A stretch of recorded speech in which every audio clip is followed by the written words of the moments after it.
जब कहाँ था पढ़ाई गुनाह तो नहीं, फिर गुनाह के बराबर सजा क्यों मिली। जख्म देते हो कहते हो सीते रहो, जान लेकर कहोगे के जीते रहो। আচ্ছা, যদি বলছি পড়াশোনাটা কঠিন নয়, কোনো গোনার কাজ নয়, কোনো পাপের কাজ নয়, তাহলে এত কষ্ট কেন? এটাই আমরা বুঝতে পারছি না, তাই না? যে স্যার 3 দিন ধরে শুধু আমাদের এডুকেশন পড়িয়েই যাচ্ছেন, এত এত প্রশ্ন দিচ্ছেন, কি করব আমরা? পালিয়ে বাঁচার কোনো রাস্তা নেই, আমাদের পড়াশোনা করতেই হবে। একদম আমাদের এক্সাম সামনে চলে এসেছে, সোমবার থেকে পরীক্ষা শুরু হচ্ছে তোমাদের, তাহলে পড়াশোনা করতেই হবে। আমরা শুরু করি সবাই মিলে একসঙ্গে। তো চলো, হাই এভরিওয়ান, ওয়েলকাম টু এডুকেশনওয়ালা। আমি আজহারউদ্দিন হালদার তোমাদের সঙ্গে রয়েছি আরো একটা নতুন ভিডিওতে। সবাইকে স্বাগত জানাই। এর আগে কিন্তু আমরা ক্লাস 12 এর 3rd সেমিস্টারের 7টা চ্যাপ্টার আলোচনা করে ফেলেছি। 7টা চ্যাপ্টারের মক টেস্ট বা সাজেশন যে প্রশ্নগুলো আমরা দিয়েছি, সাজেস্টিভ প্রশ্নগুলো, সেগুলো আমরা আলোচনা করে নিয়েছি, তার উত্তরগুলোও বলে দিয়েছি। এবার আমরা বাকি যে 3টে চ্যাপ্টার আমাদের রয়েছে, সেই 3টে অধ্যায়ের বা চ্যাপ্টারের প্রশ্নগুলো আমরা আলোচনা করব। তার আগে আমাদের চ্যানেলে যারা নতুন, তারা চ্যানেলটা সাবস্ক্রাইব করে দাও, পাশে থাকা বেল আইকনটা প্রেস করে দাও, যাতে আমাদের সমস্ত ভিডিওর আপডেটস তোমাদের কাছে পৌঁছে যেতে পারে। আমরা নিজেদের মতামত, নিজেদের আলোচনা, নিজেদের সামান্য কিছু জ্ঞান তোমাদের সঙ্গে আলোচনা করে নিতে পারি, জ্ঞানগুলো শেয়ার করে নিতে পারি। আমাদের একে অপরের সঙ্গে পারস্পরিক মিথস্ক্রিয়ার মাধ্যমে আমরা একটা শিক্ষামূলক পরিবেশ গঠন করতে পারি নিজেদের মধ্যে। সেই জন্য সবাই অবশ্যই ভিডিওটাকে অনেক অনেক বেশি করে শেয়ার করো, লাইক করো, তোমাদের মতামতগুলো কমেন্টসে জানাও। আর ডেসক্রিপশনে আমাদের হোয়াটসঅ্যাপ নম্বর রয়েছে, সেখান থেকে সরাসরি আমাদের সঙ্গে যোগাযোগ করে নাও।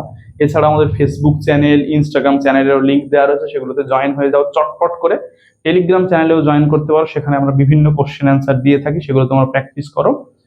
তাহলে আমাদের বাকি যে 3টে চ্যাপ্টার রয়েছে, সেই 3টে চ্যাপ্টার হলো একবিংশ শতাব্দীর শিক্ষার যে বিশ্বব্যাপী দৃষ্টিভঙ্গি, সেটা সকলের জন্য শিক্ষা, এটা একটা চ্যাপ্টার, এটা হচ্ছে আমাদের 9ম অধ্যায়। 10ম অধ্যায় হচ্ছে আধুনিক শিক্ষায় ইতিবাচক মনোবিজ্ঞানের ভূমিকা। এই 3টে চ্যাপ্টার আজকে প্রধানত আমরা আলোচনা করব। তার আগে আরো একটা বিষয় ক্লিয়ারলি তোমাদের বলে দিতে চাই, সেটা হচ্ছে তোমার টেক্সট বইটা অত্যন্ত ভালো করে খুঁটিয়ে খুঁটিয়ে পড়বে। তার সঙ্গে সঙ্গে মক টেস্টের ভিডিওগুলো ভালো করে দেখো, দরকার হলে বারবার করে ব্যাক করে রিওয়াইন্ড করে দেখো, ঘুরিয়ে ফিরিয়ে ভিডিওগুলো দেখো। প্রত্যেকটা প্রশ্ন একটু ভালো করে মেমোরাইজ করার চেষ্টা করো, মনে রাখার চেষ্টা করো, করে তোমরা পরীক্ষাটা দিতে চাও। আজকে মোটামুটি আমাদের মক টেস্ট পর্ব বা সাজেশন পর্বের লাস্ট পর্ব, এটা 3য় পর্ব, এটা আমরা শেষ করব।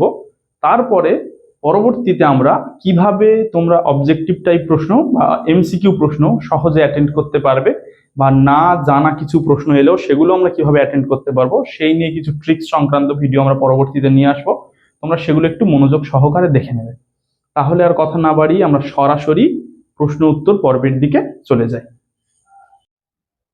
তাহলে আমাদের 8ম অধ্যায় রয়েছে। 8ম অধ্যায় একবিংশ শতাব্দীর শিক্ষার বিশ্বব্যাপী দৃষ্টিভঙ্গি, global vision for education in 21st বা 21st সেঞ্চুরি।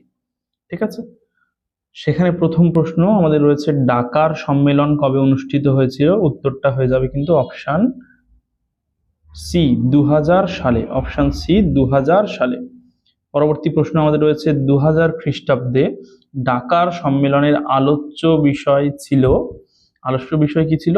সকলের জন্য শিক্ষা। অপশন বি তে রয়েছে সকলের জন্য শিক্ষা। 3 নম্বর প্রশ্ন, স্পেনের সালমানসা বা সালমানকা সম্মেলনের আলোচ্য বিষয় হলো বিশেষ শিক্ষা। কোথায় রয়েছে আমাদের অপশন সি, বিশেষ শিক্ষা। 4 নম্বর প্রশ্ন, ইউনেস্কো কত খ্রিস্টাব্দে প্রতিষ্ঠিত হয়? উত্তরটা হয়ে যাবে 1945 সালের 16ই নভেম্বর। অপশন সি তে রয়েছে 1945 খ্রিস্টাব্দের 16ই নভেম্বর।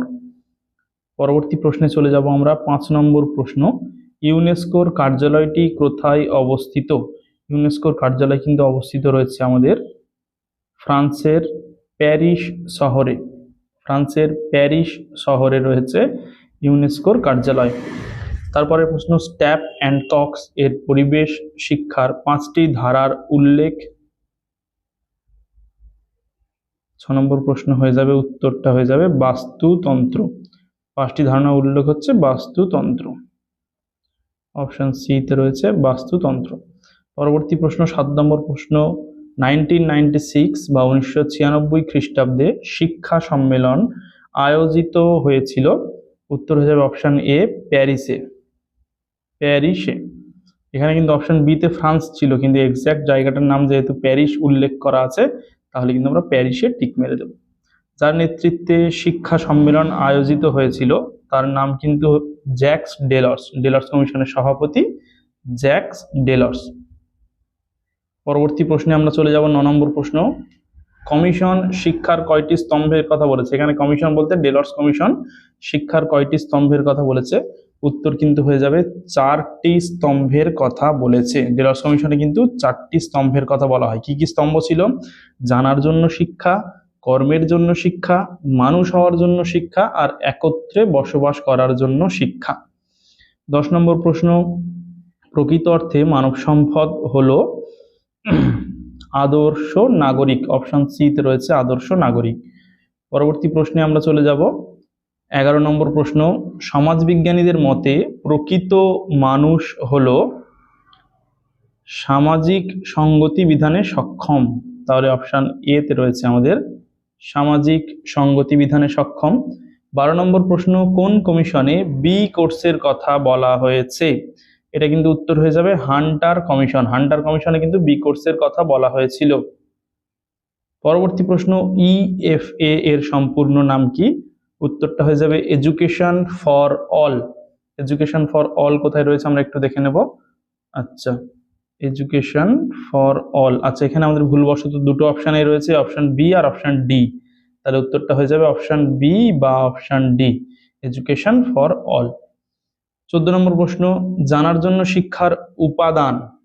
জানার জন্য শিক্ষার কিন্তু উপাদান রয়েছে এখানে অপশন সি তে রয়েছে চিন্তন ক্ষমতা।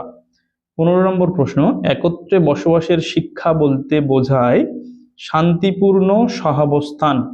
অপশন এ তেই আমাদের রয়েছে শান্তিপূর্ণ সহাবস্থান। পরবর্তী প্রশ্ন 16 নম্বর প্রশ্ন, শিক্ষার প্রথম স্তম্ভটি হলো জানার জন্য শিক্ষা। কোথায় রয়েছে তাহলে জানার জন্য শিক্ষা? প্রথম স্তম্ভটি হলো জানার জন্য, অপশন এ তেই রয়েছে। জানার জন্য শিক্ষার প্রয়োজনীয়তা হলো, আচ্ছা এখানে কি কি অপশন রয়েছে? আত্মনির্ভরতা অর্জন, মুক্তির স্থান, জ্ঞানের সঞ্চালন, সবকটি। তাহলে হয়ে যাবে সবকটি।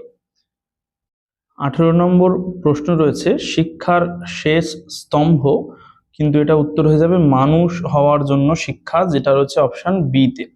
19 নম্বর প্রশ্ন, আধুনিক শিক্ষার অন্যতম উদ্দেশ্য হলো দৈহিক বিকাশ, মানসিক বিকাশ, সামাজিক বিকাশ। উত্তরটা হয়ে যাবে অপশন ডি সবগুলি। 20 নম্বর প্রশ্ন, শিশুকেন্দ্রিক শিক্ষার অর্থ শিশুর চাহিদা ও প্রবণতা অনুযায়ী শিক্ষা।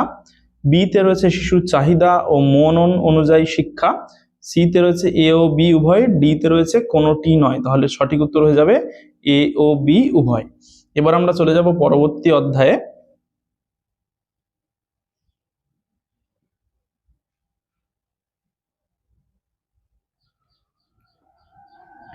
আমাদের 9 নম্বর চ্যাপ্টার রয়েছে সকলের জন্য শিক্ষা বা এডুকেশন ফর অল। সেখানে আমাদের প্রথম প্রশ্ন রয়েছে বিশ্বের প্রতিটি মানুষের সার্বিক উন্নয়নের মূল হাতিয়ার হলো শিক্ষা বা এডুকেশন। 2 নম্বর প্রশ্ন, 2000 খ্রিস্টাব্দে সেনেগালের যেখানে শিক্ষা সম্পর্কে বিশ্ব সম্মেলন হয় সেটি কিন্তু হলো ডাকার। 3 নম্বর প্রশ্ন, সকলের জন্য শিক্ষা নীতিটি অপশন এতে রয়েছে শিক্ষার গুণগত মানোন্নয়ন, 2 নম্বরে অপশন বি তে রয়েছে লিঙ্গ বৈষম্য দূর, অপশন সি তে রয়েছে অবৈতনিক শিক্ষা, অপশন ডি তে রয়েছে সবকটি। উত্তর কিন্তু হয়ে যাবে তাহলে অপশন ডি সবকটি। তারপরে প্রশ্ন রয়েছে 4 নম্বর প্রশ্ন, সকলের জন্য শিক্ষার উদ্দেশ্য হলো, এখানে কি কি অপশন রয়েছে? সর্বজনীন প্রবেশাধিকার, বি তে রয়েছে সমসুযোগ প্রদান, সি তে রয়েছে মাধ্যমিক শিক্ষা, ডি তে রয়েছে সবকটি। তাহলে কিন্তু এটাও উত্তর হয়ে যাবে সবকটি। পরবর্তী প্রশ্নের দিকে যাব আমরা। 5 নম্বর প্রশ্ন, 2002 খ্রিস্টাব্দে কততম ভারতীয় সংবিধান সংশোধন হয়? 2002 খ্রিস্টাব্দে কিন্তু 86তম সংবিধান সংশোধন হয়েছিল, অপশন সি তে রয়েছে। নম্বর প্রশ্ন, সংবিধানের ৪৫ নম্বর ধারায় উপধারা নম্বর কত? আচ্ছা, এখানে উপধারা রয়েছে, দেখা যাক অপশন গুলো আমরা দেখে নেব। ২১-এর ক উপধারা, ২১-এর ক, অপশন বি তে রয়েছে ২১-এর ক উপধারা।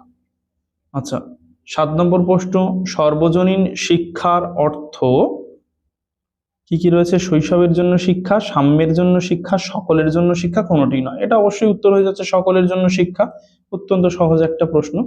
৮ নম্বর প্রশ্ন, ভারতবর্ষে সর্বজনীন প্রাথমিক শিক্ষার বয়সকাল কত? অবশ্যই এটা ৬ থেকে ১৪ বছর, অপশন ডি তে রয়েছে। প্রাথমিক শিক্ষা সবাই জানো ৬ থেকে ১৪ বছর বয়স পর্যন্ত, মানে ক্লাস 8 পর্যন্ত সার্বজনীন প্রাথমিক শিক্ষার আন্ডারে পড়ে। ৯ নম্বর প্রশ্ন, শিক্ষাকর্মী প্রকল্প যে রাজ্যে প্রথম চালু হয় সেটা কিন্তু অবশ্যই রাজস্থান রাজ্যে প্রথম চালু হয় শিক্ষাকর্মী প্রকল্প। আচ্ছা, তারপরের প্রশ্ন রয়েছে MLL এর সম্পূর্ণ নাম কি? উত্তর কিন্তু হয়ে যাবে, কি কি অপশন রয়েছে আমরা আগে দেখে নিই। মিনিমাম লেভেল অফ লিটারেসি, না। Minimum levels of learning, minimum level of learning, minimum line of learning, না। অবশ্যই এটা হয়ে যাবে minimum levels of learning, option C তে রয়েছে minimum A level of learning. DPEP চালু হয় কবে? 1993। কোথায় রয়েছে দেখো অপশনটা, অপশন এ তে রয়েছে 1993, 1993 সালে ডিপিইপি চালু করা হয়। ১২ নম্বর প্রশ্ন, শিক্ষার্থীদের রান্না করা খাবার দেওয়া শুরু হয় কত সাল থেকে? এটা কিন্তু হয়ে যাবে ২০০৮ সাল থেকে। ১৩ নম্বর প্রশ্ন, গ্রাম পঞ্চায়েত স্তরে যে কেন্দ্র গঠিত হবে সেটা কিন্তু হবে গুচ্ছ সম্পদ কেন্দ্র। কোথায় রয়েছে দেখো গুচ্ছ সম্পদ কেন্দ্র, অপশন বি তে রয়েছে গুচ্ছ সম্পদ কেন্দ্র। পরবর্তী প্রশ্নে আমরা চলে যাব। ১৪ নম্বর প্রশ্ন, সর্বশিক্ষা অভিযানটি ছিল, আচ্ছা এটা কত বছরের? ১০ বছরের কিন্তু এই অভিযানটি ছিল। ১৫ নম্বর প্রশ্ন, আন্তর্জাতিক সাক্ষরতা দিবস পালন করা হয় কবে? ৮ই সেপ্টেম্বর। ১৬ নম্বর প্রশ্ন, মিড ডে মিল যে সাক্ষরতার কর্মসূচি চালু হয়, আচ্ছা সেটা কোনটি? সেটা হচ্ছে সর্বশিক্ষা অভিযান। সর্বশিক্ষা অভিযানের মাধ্যমে কিন্তু মিড ডে মিল চালু করা হয়। ১৭ নম্বর প্রশ্ন, সর্বশিক্ষা অভিযান কার্যকরী হয়, এটা কিন্তু হয়ে যাবে ২০০২ সালে, অপশন বি তে রয়েছে ২০০২ সালে। পরবর্তী প্রশ্ন, ডিপিইপি প্রথম যে কয়টি জেলায় চালু হয়? এটা কিন্তু 5টি জেলাতে প্রথম চালু হয়েছিল, অপশন সি তে রয়েছে 5টি জেলা। পরবর্তী প্রশ্ন, ইচ ওয়ান টিচ ওয়ান কথাটি কে বলেন? এটা হবে ডক্টর লাউব্যাক, অপশন বি তে রয়েছে। পরবর্তী প্রশ্ন, রাজ্য সাক্ষরতা মিশন কবে চালু হয়? 1997 টু 1998, অপশন আমাদের কিন্তু বি তে রয়েছে এটা। তাহলে এই অধ্যায় থেকে, অর্থাৎ সকলের জন্য শিক্ষা অধ্যায় থেকে আমরা 20টি প্রশ্ন আলোচনা করে নিলাম। এবার আমরা আমাদের পরবর্তী অধ্যায়ে যাব, যেটা রয়েছে আধুনিক শিক্ষায় ইতিবাচক মনোবিজ্ঞানের ভূমিকা, role of positive psychology in modern education. চলে যাই তাহলে আমরা পরবর্তী অধ্যায়ে। তাহলে আমাদের দ্বাদশ শ্রেণীর শেষ অধ্যায়, অর্থাৎ 10ম অধ্যায়, যেটা রয়েছে আধুনিক শিক্ষায় ইতিবাচক মনোবিজ্ঞানের ভূমিকা, সেখান থেকে কতকগুলো বাছাই করা প্রশ্ন আমরা আলোচনা করে নেব। সেখানে প্রথম প্রশ্ন আছে, কোন মনোবিদ প্রথম ইতিবাচক মনোবিদ্যা বা মনোবিজ্ঞান শব্দটি ব্যবহার করেন? উত্তর হয়ে যাবে অপশন বি, আব্রাহাম মাসলো। ২ নম্বর প্রশ্ন, মাসলো ইতিবাচক মনোবিজ্ঞান শব্দটি ব্যবহার করেন কবে আর কি? অ্যাকচুয়ালি হয়ে যাবে 1954, 1954 সালে। ৩ নম্বর প্রশ্ন, মার্টিন সেলিগম্যান কোন দেশের মনোবিজ্ঞানী? তিনি কিন্তু ছিলেন আমেরিকার মনোবিজ্ঞানী, হয়ে যাবে আমেরিকার মনোবিজ্ঞানী, অপশন সি তে রয়েছে আমেরিকা, আমরা টিক মেরে দিলাম। পরবর্তী প্রশ্নে আমরা চলে যাব। ৪ নম্বর প্রশ্ন, সেলিগম্যানের সম্পূর্ণ নাম কি? উত্তর হয়ে যাবে Martin Elias Peter Seligman, Martin Elias Peter Seligman, option রয়েছে আমাদের ডি তে। পরবর্তী প্রশ্ন, ইতিবাচক মনোবিজ্ঞানের জনক কে? উত্তর হয়ে যাবে মার্টিন সেলিগম্যান, অপশন সি তে রয়েছে মার্টিন সেলিগম্যান। 6 নম্বর প্রশ্ন, ইতিবাচক মনোবিজ্ঞান যে বিজ্ঞানের শাখা, সেটা কোন বিজ্ঞানের শাখা? সেটা কিন্তু অবশ্যই মনোবিজ্ঞানের শাখা।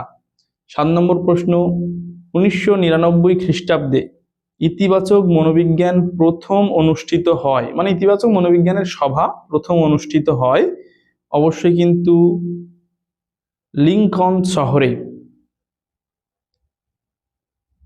পরবর্তী প্রশ্ন আমাদের 8 নম্বর প্রশ্ন, ইতিবাচক মনোবিজ্ঞানের প্রথম আন্তর্জাতিক সম্মেলন হয়েছিল 2005 সালে। 10 নম্বর প্রশ্ন, যে দেশে ইতিবাচক মনোবিজ্ঞানের ক্ষেত্র সবচেয়ে বেশি উন্নত সেটা কোথায়? অপশন রয়েছে মার্কিন যুক্তরাষ্ট্র, পশ্চিম ইউরোপ, অস্ট্রেলিয়া, সবকটি। উত্তর কিন্তু হয়ে যাবে সবকটি। 11 নম্বর প্রশ্ন, মানুষের উন্নতি ও সুস্থতার বৈজ্ঞানিক অধ্যয়নকে কি বলা হয়? উত্তর হবে ইতিবাচক মনোবিজ্ঞান বা পজিটিভ সাইকোলজি। পরবর্তী প্রশ্ন 12 নম্বর প্রশ্ন, আধুনিক শিক্ষায় ইতিবাচক মনোবিজ্ঞানের ভূমিকা হলো কি কি? অপশন রয়েছে দেখে নেব। স্থিতিস্থাপকতা বাড়ানো, আশাবাদী মনোভাব গঠন, সুস্থতা বাড়ানো, সবকটি। অবশ্যই হয়ে যাবে সব কয়টি। পরবর্তী প্রশ্ন, PERMA মডেলটি প্রকাশ করা হয় কবে? উত্তরটা হয়ে যাবে কিন্তু 2011 সালে, অপশন ডি তে রয়েছে। 14 নম্বর প্রশ্ন, যে পুস্তকে PERMA মডেলটি প্রকাশিত হয় সেটা কিন্তু ফ্লারিশ। দেখে নেব কোথায় আছে ফ্লারিশ। অপশন সি তে রয়েছে, অপশন সি তে ফ্লারিশ রয়েছে। 15 নম্বর প্রশ্ন, PERMA মডেলটির উপাদান কয়টি? উত্তর হয়ে যাবে অপশন ডি 5টি। পরবর্তী প্রশ্নে আমরা চলে যাব। PERMA মডেলে পি এর কথা কি? পি এর কথা কিন্তু হচ্ছে পজিটিভ ইমোশন। পজিটিভ ইমোশন কোথায় রয়েছে আমরা একটু দেখে নিই। আমাদের রয়েছে অপশন সি তে পজিটিভ ইমোশন। PERMA মডেলে আর কথাটির অর্থ কি? উত্তর কিন্তু হয়ে যাবে রিলেশনশিপস। রিলেশনশিপস। 18 নম্বর প্রশ্ন, PERMA মডেলে এম কথাটির অর্থ কি? উত্তর হয়ে যাবে মোড, MODE মোড। 19 নম্বর প্রশ্ন, PERMA মডেলের বাস্তবায়ন প্রক্রিয়াটির স্তর কয়টি? উত্তর হয়ে যাবে কিন্তু 6টি। 20 নম্বর প্রশ্ন, শিক্ষার মূল বিষয়। উত্তর হয়ে যাবে অপশন এ উন্মুক্ত মানসিকতা তৈরি। তাহলে আমাদের MCQ প্রশ্ন বা আমাদের মক টেস্টের প্রশ্ন বা সাজেশনের প্রশ্ন এই পর্যন্ত আপাতত শেষ করলাম। আমরা বেশি সময় নষ্ট করতে চাইছি না তোমাদের। সবাই ভালো করে প্রশ্নগুলো আরো একবার প্রয়োজন হলে ঘুরিয়ে দেখে নাও, একবার দুবার যা প্রয়োজন হয়। এই প্রশ্নগুলোই খুব ভালো করে প্রথমে দেখে নাও তোমরা। তাহলে আমরা এতক্ষণ যাবত লাস্ট 3টে অধ্যায়ের বিভিন্ন প্রশ্নগুলো আলোচনা করছিলাম।